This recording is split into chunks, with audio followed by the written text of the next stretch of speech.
ये क्वेश्चन मैंने जस्ट इसके लिए लिया था कि आपका थोड़ा सा कॉन्फिडेंस बढ़े कि आपको एक्चुअल में ऐसे क्वेश्चन देखने को मिल रहे हैं। ऊपर वाले क्वेश्चन रेयर हैं, रेयर टू रेयर, ठीक है ना।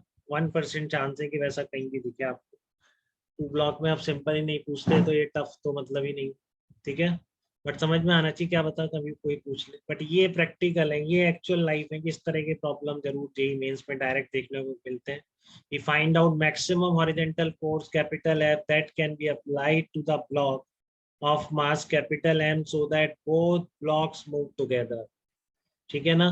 तो ये तो हमने इसी की तो प्रैक्टिस करी है, एक बार फिर से देख लें सब लोग, इसी की प्रैक्टिस करी है हमने। तो नीचे वाली सरफेस स्मूथ है तो हमको मैक्सिमम हॉरिजॉन्टल फोर्स निकालना है कि जिससे तब तक कि साथ फिर चल पाए, कि इसको आप क्रॉस करेंगे तो अलग हो जाएंगे, ठीक है।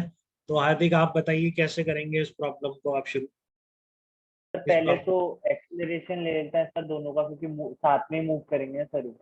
हाँ, अज्यूम करके, अज्यूमिंग दैट हाँ बोथ, सर assume। ठीक है ना।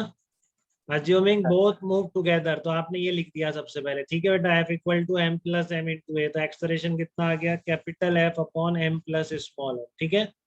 ये आपका एक्सलरेशन आ गया।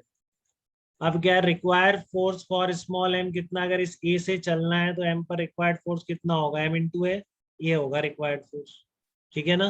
अब आप कह रहे हो कि साथ में चलाना है मैक्सिमम, साथ में कब तक चलेगा, जब तक कि required force less than equal to maximum available.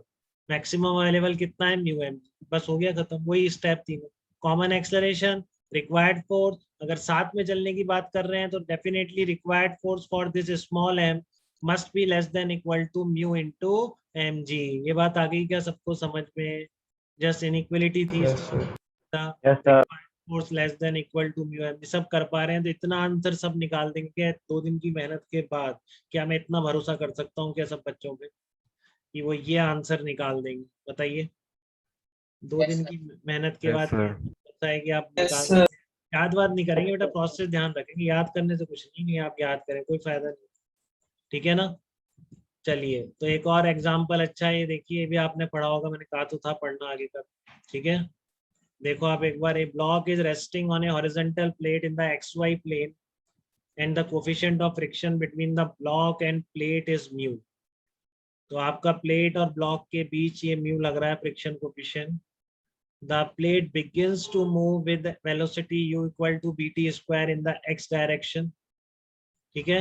Eight what time will the block start sliding on the plate, तो कितने किस टाइम पर, मतलब टी इक्वल टू 0 पर इसकी वेलोसिटी ऐसे बढ़ना शुरू हो गई, तो किस टाइम पर there will be relative slipping between the block and the plate, कब ऐसा होगा कि इनके बीच की स्लिपिंग, क्योंकि बहुत जब बहुत ही स्पीड कम है तो ये साथ में चल रही है बट स्पीड बढ़ती जा रही है लगातार। तो आपसे पूछा है किस टाइम पर ये ब्लॉक इस प्लेट के रिस्पेक्ट में स्लिप करेगा, मतलब रिलेटिव मोशन स्टार्ट हो जाए। क्लियर है ना, बहुत तेज उसको खींचते रहेंगे, ये स्टेज आएगी जब फ्रिक्शन उस ऊपर वाले को साथ नहीं रख पाएगा, तो किस टाइम पर ऐसा होगा ये पूछना चाह रहा है, ठीक है।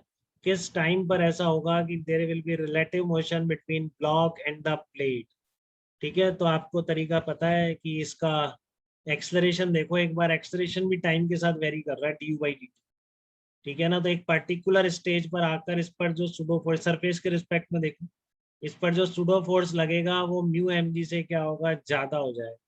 बहुत एक ही लाइन का प्रॉब्लम है और कुछ है ही नहीं इसमें, सारा वो एक तरह से समराइज किया है इसने, जिस तरह की बातें हम करते थे बट एक लाइन के आंसर में, ठीक है ना।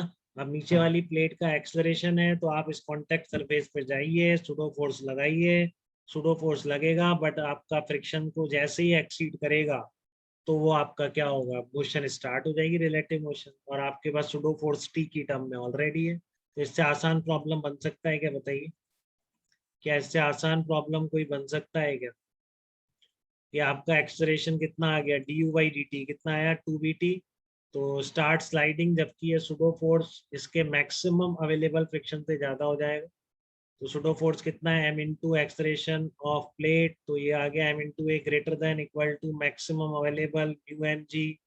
तो ए की वैल्यू यहाँ से उठा के पुट कर दीजिए, टी आ जाएगा greater than equal to mu g upon 2b। तो इस टाइम के बाद क्या होगा, इनकी रिलेटिव मोशन स्टार्ट हो जाएगी, ठीक है ना। इस टाइम के बाद क्या होगा, ब्लॉक की और प्लैंक की रिलेटिव मोशन स्टार्ट हो जाएगी।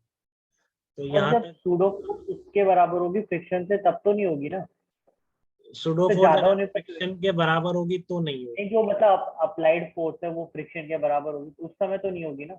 हाँ उस समय तक तो नहीं होगी, मतलब सर इक्वल टू नहीं। ग्रेटर के नहीं होता ना, हाँ इक्वल इक्वल टू टू नहीं नहीं। आना। हाँ इक्वल टू की जरूरत नहीं है, यहाँ पे ग्रेटर देन कर सकते हैं, कोई दिक्कत नहीं। At what time will the block start sliding, but इसका आंसर यही होगा mu g upon to be, 4 option में दिखेगा तो वहां मत चक्कर में पड़ जाए।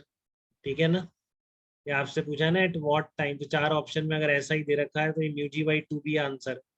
बट एग्जैक्ट ये है कि इससे ग्रेटर देन इसको लिख देना चाहिए। ठीक है ना, यहाँ पे सब जगह ग्रेटर देन आप कर सकते हैं, कोई दिक्कत नहीं है, क्योंकि उस पर तो एग्जैक्ट फोर्स बैलेंस रहेगा। जैसे ही इस टाइम से जस्ट ग्रेटर देन हुआ तो मतलब आंसर ये टाइम बोला जाएगा, इसमें कोई दिक्कत। जैसे ही इस टाइम से आगे बढ़ेगा टाइम तो आपकी रिलेटिव स्लिपिंग स्टार्ट हो जाएगी। कोई कुछ पूछना चाह रहा है, मुझे ऐसा लग रहा है, बताइए। अभिषेक क्लियर है बेटा आपको?